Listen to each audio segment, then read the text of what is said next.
Oke, baik. Selamat pagi, selamat siang, selamat malam untuk teman-teman dan juga Pak Abdul Aziz yang sedang menonton video presentasi kali ini. Di sini kami dari kelompok Rombel 1 yang membahas mengenai materi manajemen konflik.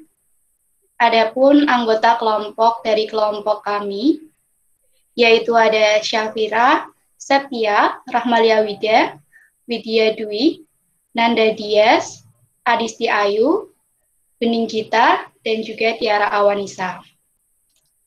Baik, langsung saja kita mulai membahas mengenai materi. Yang pertama ada definisi konflik. Nah, di sini konflik merupakan suatu bentuk hubungan antara satu individu dengan individu lainnya yang memiliki sifat berlawanan. Nah, sifat berlawanan ini biasanya dilatar belakangi oleh perbedaan ciri-ciri yang dibawa individu dalam suatu interaksi. Konflik merupakan ketidaksesuaian pendapat dari dua ataupun lebih anggota dalam satu kelompok yang timbul karena masing-masing dari mereka memiliki persepsi, perhatian, tujuan, nilai, atau pendekatan yang berbeda terhadap suatu masalah. Nah, hal ini dapat dikategorikan sebagai perbedaan dari ciri-ciri masing-masing individu. Nah, konflik sendiri dapat terjadi di mana saja, termasuk dalam sebuah organisasi, pekerjaan, dan lain sebagainya. Dan selanjutnya ada pandangan mengenai konflik yang akan dijelaskan oleh Adisti. Silakan Adisti.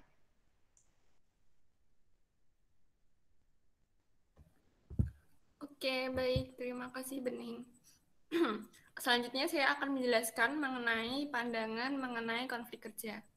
Jadi, menurut Muslits, tahun 2016 terdapat dua pandangan mengenai konflik. Antara lain, yang pertama adalah pandangan tradisional. Pandangan ini menyatakan bahwa konflik yang terjadi di dalam perusahaan atau organisasi dinilai sebagai sesuatu yang merugikan.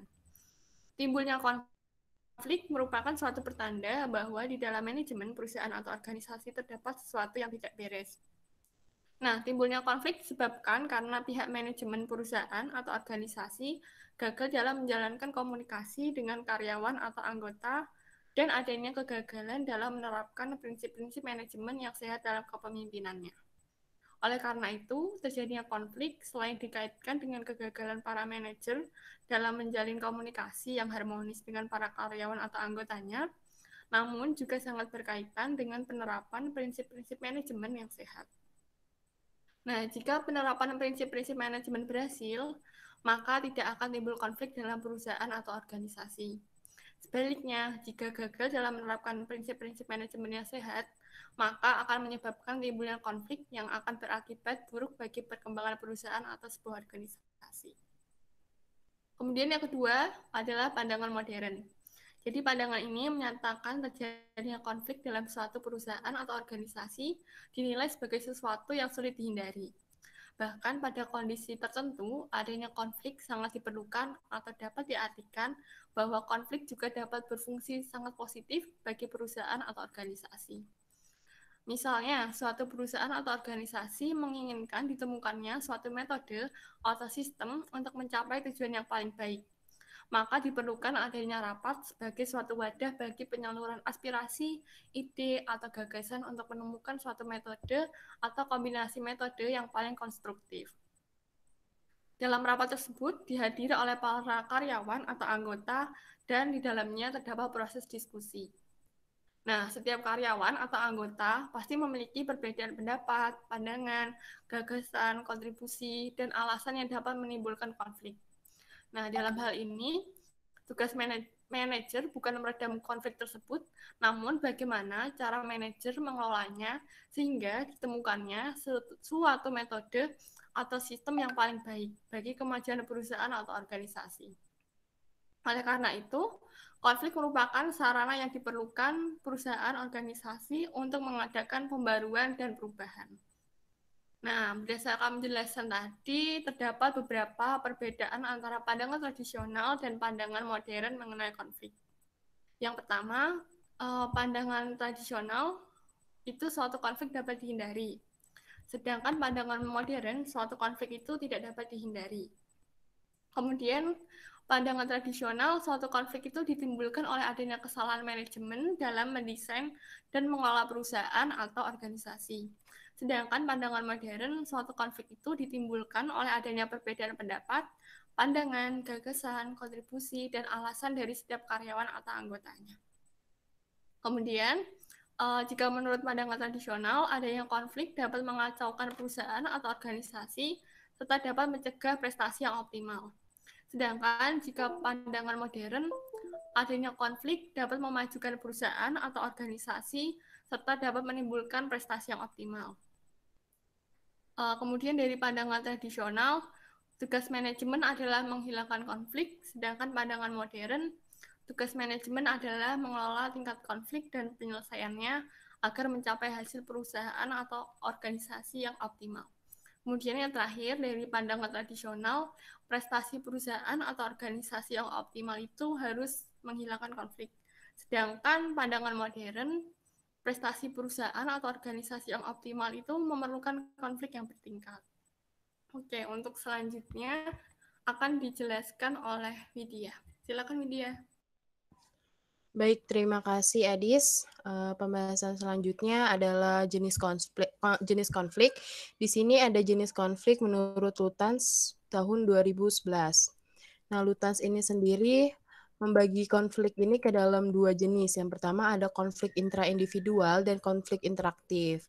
Kita kenalan dulu nih sama konflik intraindividual. Nah, konflik intraindividu merupakan bentuk konflik yang terjadi pada diri seseorang dengan dirinya sendiri. Situasi semacam ini dapat terjadi ketika pada satu waktu seseorang memiliki dua keinginan atau dua tuntutan yang tidak dapat dipenuhi sekaligus karena keterbatasan kemampuan. Nah, konflik intraindividu ini sendiri ada dua macamnya. Yang pertama ada konflik tujuan pencapaian dan konflik peran dan ambiguitas, dan selanjutnya nantinya akan dibagi lagi ke dalam beberapa jenis konflik. Nah, kalau konflik yang berkaitan dengan tujuan pencapaian ini ada approach konflik, approach avoidance konflik, dan avoidance konflik.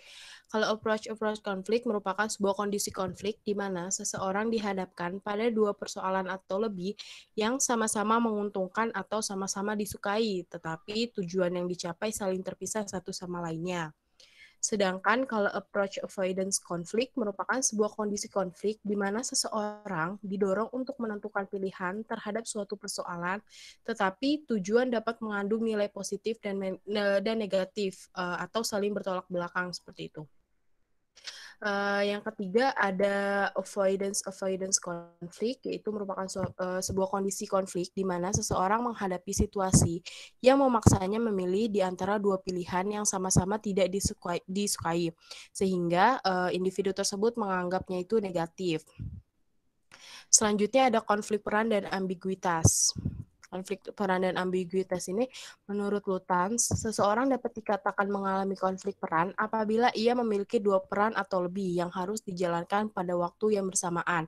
Sedangkan Patria tahun 2016 ini mengartikan konflik peran terjadi saat birokrasi dalam sebuah organisasi tidak sejalan dengan norma, aturan, etika, dan kemandirian profesional, dan konflik ini muncul saat seseorang mendapatkan dua perintah yang berbeda dalam satu waktu, sehingga menyebabkan hanya satu perintah yang dapat terlaksanakan, sedangkan perintah lainnya harus terabaikan. Nah, jenis konflik yang kedua menurut Lutyens ini ada konflik interaktif.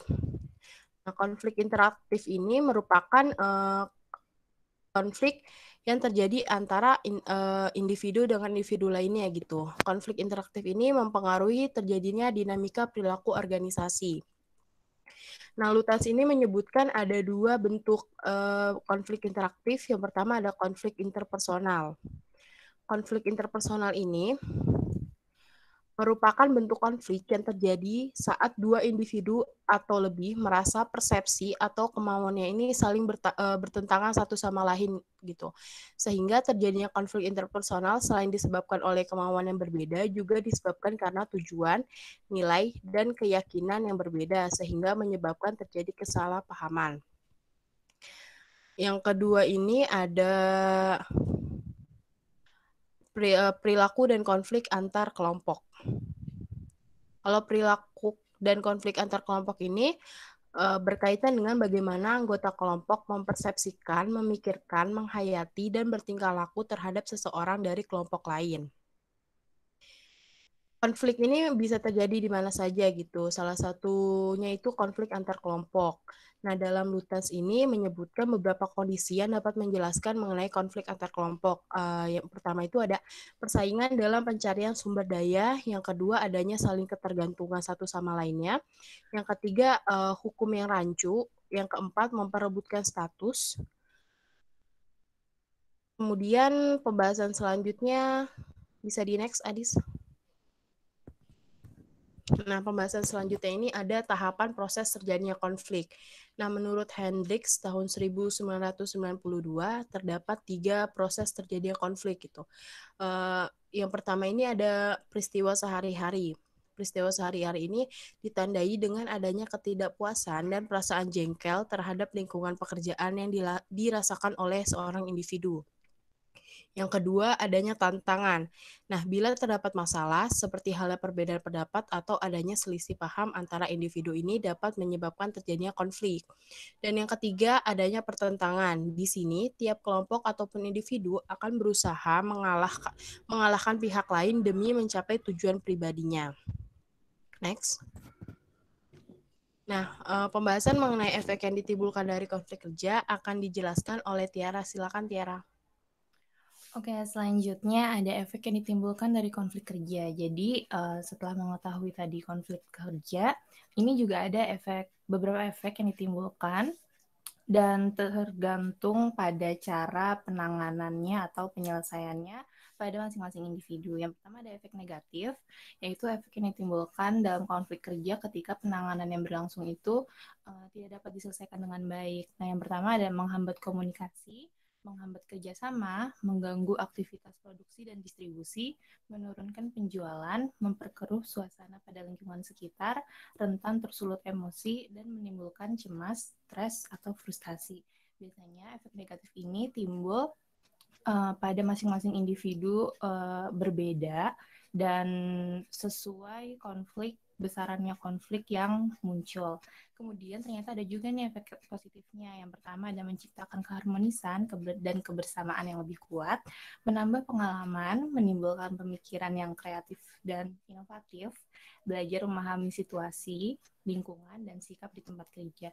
Jadi efek positif ini timbul kepada masing-masing individu apabila konflik yang ditimbulkan ini dapat diselesaikan dengan baik atau dapat menjadi manfaat tersendiri bagi individu. Efek yang ditimbulkan dari konflik kerja ini diteorikan oleh Sunarta 2010. Selanjutnya, kemudian ada skill negosiasi. Nah, negosiasi ini merupakan salah satu cara yang digunakan untuk meredam atau mengatasi konflik. Biasanya terjadi atau dimanfaatkan untuk konflik antar kelompok, bisa juga antar individu. Yang pertama, skill negosiasi yang harus dimiliki oleh negosiator adalah kemampuan komunikasi yang baik. Jadinya, negosiator harus memiliki kemampuan komunikasi yang baik, sehingga ketika maksud kelompok A dengan kelompok B itu dapat dipertemukan di tengah-tengah dengan kemampuan komunikasi dan dibahasakan dengan baik. Kemudian ada supel atau mudah bergaul. Jadi supel ini sebuah keluasan dalam melakukan negosiasi agar berjalan dengan baik. Yang ketiga ada keterampilan teknis yang baik. Nah, negosiator harus tahu teknis umum yang dilakukan oleh ketika negosiasi. Misalnya, perusahaan A memiliki peraturan tertentu dan perusahaan B memiliki hak tertentu. Nah, itu harus diketahui dengan baik. Nah, yang keempat ada memiliki rasa empati yang tinggi. Seorang negosiator harus memiliki rasa empati atau setidaknya mengerti bagaimana perasaan ketika menegosiasikan dua orang atau dua kelompok. Oke, selanjutnya untuk fungsi konflik akan dibahas oleh Rahmalia Wida. Oke, konflik juga memiliki fungsi. Menurut Lewis A., bahwa konflik mempunyai beberapa fungsi sebagai berikut, yakni yang pertama adalah konflik dapat membantu mempererat sebuah struktur organisasi, kemudian yang kedua ada konflik dapat membantu mengaktifkan individu yang semula pasif menjadi aktif, kemudian yang ketiga ada konflik dapat membantu memperbaiki fungsi komunikasi. Selanjutnya,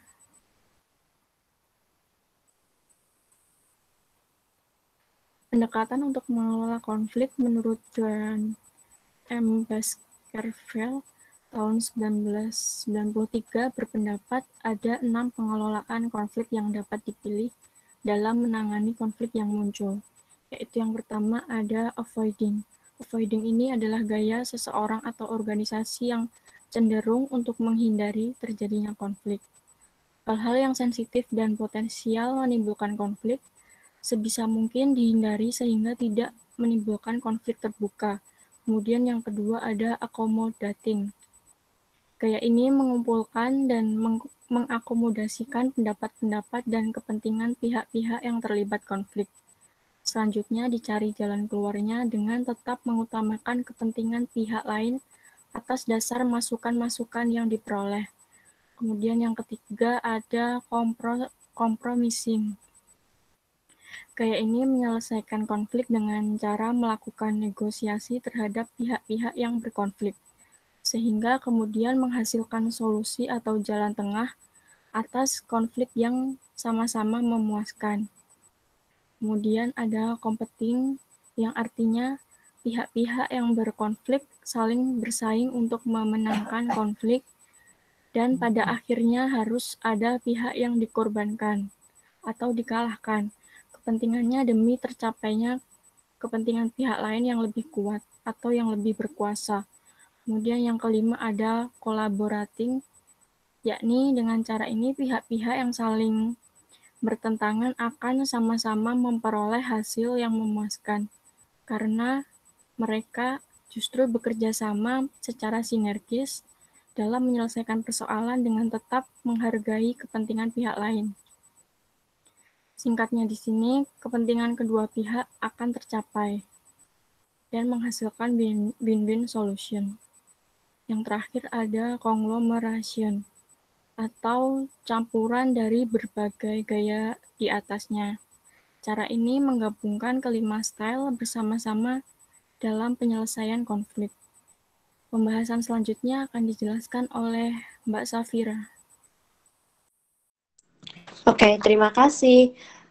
Yang selanjutnya yaitu ada tanggapan terhadap konflik. Sebenarnya untuk menanggapi konflik kita dalam kehidupan sehari-hari itu akan menemukan sebuah strategi yang dimana strategi itu mengandung penyelesaian secara mediasi atau arbitrasi, dan itu adalah strategi kalah-kalah, yaitu sebuah strategi yang melibatkan pihak ketiga ketika memang sebuah konflik itu tidak menemukan jalan keluar. Namun di sini saya akan menjelaskan beberapa strategi yang juga sering digunakan dalam menanggapi konflik atau menyelesaikan sebuah konflik, yaitu ada strategi menang kalah dan strategi menang-menang. Nah, dalam strategi menang kalah, strategi ini tuh menekankan ada salah satu pihak yang sedang berkonflik, tetapi yang lain juga memperoleh kemenangan. Jadi salah satu kalah, yang salah satu menang, seperti itu. Nah, dalam strategi menang kalah ini ada beberapa jenis strategi seperti penarikan, terus ada taktik penghalusan dan perdamaian, bujukan, taktik paksaan dan penekanan. Yang terakhir ada taktik yang berorientasi pada tawar-menawar dan pertukaran, gitu. Nah, untuk yang pertama yaitu penarikan diri atau withdrawal, yaitu seseorang yang cenderung menarik diri dalam suatu pertengkaran itu biasanya terlihat dari perilaku individu yang tidak ingin berlama-lama di dalam sebuah konflik, seperti itu. Misal dalam situasi kerja, atasan dan bawahan terlibat sebuah konflik. Nah, bawahan ini menarik diri biasanya, gitu. Atau contohnya menarik diri, dan itu akan akan terlihat nyata dari si bawahan yang tidak ingin berlama-lama dalam situasi yang menghendaki bawahan dan atasan dalam satu ruangan gitu. Nah, dalam konflik kerja, penarikan diri ini biasanya ditunjukkan dari dua sikap, yaitu ada job withdrawal.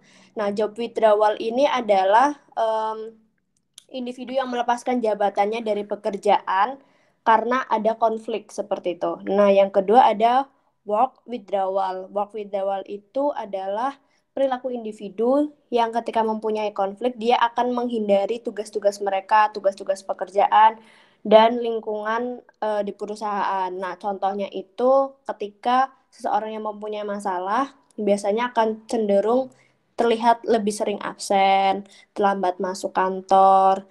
Terus ketika diberikan tugas atau diberikan pekerjaan, sering membuat alasan sehingga dia bebas tidak mengerjakan tugasnya. Lalu pada kasus yang lebih tinggi lagi, dia berhenti dari pekerjaan, mengajukan diri untuk melakukan pensiun atau pindah divisi seperti itu. Itu beberapa contoh dari tanggapan konflik yang jenis penarikan diri atau withdrawal. Yang kedua yaitu ada taktik penghalusan dan perdamaian. Nah, taktik ini tuh merupakan upaya untuk mengesampingkan perbedaan-perbedaan secara halus dengan melakukan tindakan-tindakan perdamaian dengan pihak lawan. Sehingga batas-batas dalam kerja itu bisa lebih jelas seperti itu. Karena biasanya konflik dalam kerja itu ada kekaburan dan ada perbedaan dalam batas-batas bidang kerja, sehingga biasanya konfliknya itu si A lebih banyak pekerjaannya, si B lebih sedikit pekerjaannya, padahal bisa saja dalam divisi yang sama seperti itu. Yang kedua yaitu ada bujukan atau persuasion. Nah, bujukan ini adalah salah satu usaha untuk menghadapi konflik, yaitu dengan cara membujuk pihak lain dan mengubah posisinya atau memberikan bukti-bukti nyata yang dapat mendukung atau memperkuat posisinya dan memperlemah posisi lawannya. Seperti itu. Yang selanjutnya ada taktik paksaan dan penekanan atau forcing and pressure tactics, yaitu menggunakan kekuasaan formal dengan menunjukkan kekuatan power melalui sikap otoriter karena dipengaruhi oleh sifat-sifat individu. Dalam taktik ini tuh ada 3 macam cara, yaitu pemberian ancaman, konsekuensi hukuman, dan pengikatan posisi. Biasanya taktik-taktik ini tuh dilakukan oleh orang-orang yang berkonflik dan salah satunya itu mempunyai jabatan yang lebih tinggi. Semisal seperti yang tadi dijelaskan di contoh yang pertama, yaitu bawahan dan atasan. Seperti itu. Biasanya atasan yang memiliki konflik itu cenderung memberikan ancaman atau konsekuensi hukuman atau pengikatan posisi, mohon maaf. Seperti itu. Yang terakhir yaitu taktik yang berorientasi pada tawar-menawar dan pertukaran atau bargaining and exchange oriented tactics. Nah, taktik ini itu diartikan sebagai proses pertukaran, persetujuan, hingga mencapai suatu kompromi. Seperti itu, misalnya, dengan membuat suatu persetujuan ulang agar pihak lawan dapat menerima tanpa harus disertai dengan janji-janji tertentu. Nah, dalam strategi menang-menang atau win-win strategi, penyelesaian ini itu juga melibatkan pihak ketiga. Namun, kuncinya adalah kalau di strategi kalah-kalah itu karena kedua konflik itu tidak menemukan jalan keluar dan akhirnya dibantu oleh mediator atau arbitrator seperti itu. Nah, dalam strategi menang-menang ini poinnya adalah penyelesaian sikap itu dengan menggunakan pengetahuan sikap dan keterampilan, sehingga ketika konflik itu ditangani akan menciptakan relasi komunikasi dan interaksi sehingga membuat pihak-pihak yang tadinya berkonflik jadi merasa aman dari ancaman, terus merasa dihargai juga, menciptakan kondisi yang kondusif juga, dan pihak-pihak yang berkonflik itu tetap dapat mempunyai kesempatan untuk mengembangkan potensi masing-masing seperti itu. Nah, dalam strategi menang-menang ini ada dua jenis macam atau strategi, yaitu ada pemecahan masalah terpadu. Nah, pemecahan masalah terpadu ini menyelesaikan secara mufakat dan menyediakan kebutuhan kedua belah pihak. Jadi masing-masing dari masing-masing dari pihak yang berkonflik dipenuhi kebutuhannya, dipenuhi apa keinginannya yang menjadi konflik tersebut. Nah, yang kedua itu ada konsultasi proses antar pihak atau interparty proses consultation. Nah, strategi ini itu menggunakan konsultasi proses untuk menangani konflik, di mana kedua individu yang bersangkutan atau yang mempunyai konflik itu tidak punya kewenangan untuk menyelesaikan konflik kayak gitu, dan yang harus menyelesaikan konflik itu adalah si konsultan proses tadi, seperti itu. Oke, yang selanjutnya saya akan menjelaskan tentang konflik keberagaman dan garis kesalahan dalam kelompok kerja. Jadi singkatnya, pada bahasan ini itu konflik dijabarkan melalui beberapa teori. Jane, Besrukova, dan Thatcher memisahkan teori komposisi kelompok menjadi dua jenis, yaitu teori dispersi dan teori keselarasan dalam menentukan perbedaan dan konseptualisasi komposisi kelompok yang mempengaruhi konflik kelompok kerja. Yang pertama itu ada teori dispersi. Sebenarnya teori dispersi ini lebih cenderung pada pemisahan suatu kelompok seperti itu. Jadi ketika di dalam perusahaan atau organisasi ada beberapa kelompok-kelompok seperti kelompok yang misalnya memisahkan itu dengan melihat latar belakang ras, agama, terus etnis, warna kulit, dan sebagainya gitu. Nah, teori model dispersi ini tuh memprediksi konflik kelompok yang dipandang melalui paradigma teori kategorisasi diri, teori identitas sosial, paradigma kesamaan, dan perspektif sumber daya gitu. Jadi emang teori dispersi ini memisahkan kelompok yang yang berlatar belakang dari ras, suku, etnik, dan sebagainya seperti itu. Kalau misalnya teman-teman sudah pernah nonton film itu judulnya di Netflix yang menggambarkan bahwa bagaimana konflik dispersi ini sangat-sangat merugikan satu kelompok yang diasingkan. Jadi itu series yang yang menggambarkan bahwa kelompok-kelompok minoritas di sana yang berkulit hitam itu tidak dapat mengembangkan dirinya secara maksimal. Potensi dirinya itu terhambat seperti itu. Sedangkan kelompok-kelompok yang berkulit putih itu dapat mencapai jenjang karir yang lebih tinggi kayak gitu. Yang kedua itu ada teori keselarasan. Nah, teori keselarasan ini adalah teori yang berbanding terbalik dari teori dispersi.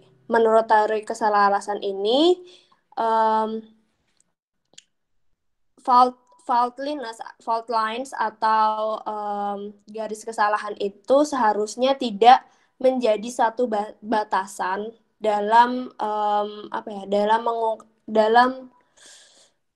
faktor konflik kayak gitu. Nah, menurut teori keselarasan ini seharusnya kelompok itu harus digabungkan gitu, bukan dipisahkan gitu. Dan teori keselarasan ini harusnya itu tidak melihat banyak atribut seperti gender, ras, usia, masa jabatan gitu. Karena ketika menggabungkan banyak atribut seperti itu, bukan malah dipisahkan,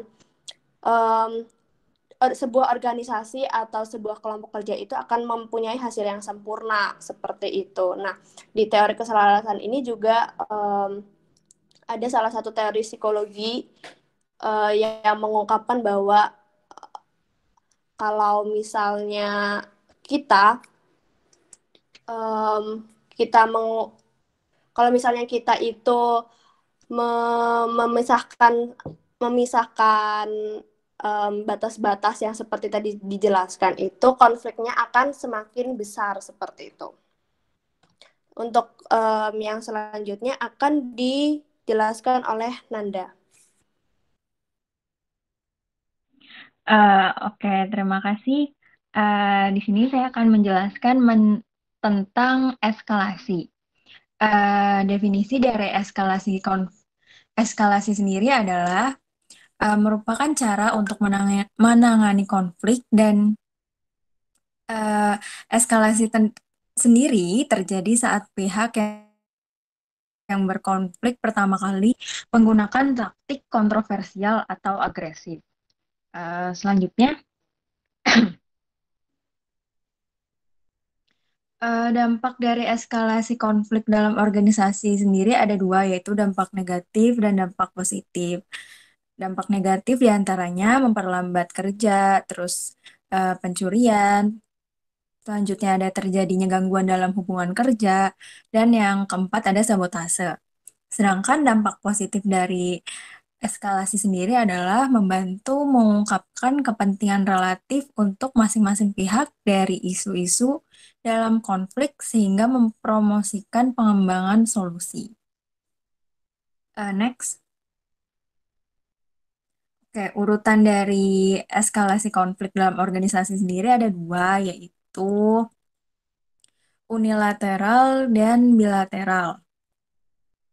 Unilateral sendiri adalah urutan di mana hanya satu pihak yang meningkat. Contoh sepelenya adalah ketika ketua rapat yang sedang mengadakan rapat itu mencoba untuk mengkondisikan rapat seperti kayak berbicara, ayo kembali ke topik, atau ayo teman-teman bicarakan topiknya. Nah, dan jika ketua tersebut tidak berhasil, maka ketua tersebut akan marah dan kemudian menggebrak meja gitu. Nah, dalam situasi ini, pada awalnya ketua mengadakan rapat dan memberi tekanan pada karyawan, kemudian mengeluarkan ancaman, dan akhirnya mengeluh pada manajemen di atasnya tentang situasi tersebut. Menurut dalam percobaan laboratorium tentang urutan eskalasi sepihak dari Macaulay Parker dan Pruitt tahun 1997 mempelajari tentang reaksi terhadap gangguan terus-menerus memiliki konfederasi eksperimen menahan persediaan yang dibutuhkan oleh peserta untuk menyelesaikan proyek. Selanjutnya ada urutan eskalasi bilateral, yaitu di mana dalam urutan ini para pihak meningkat secara bersamaan. Contohnya dapat dilihat dari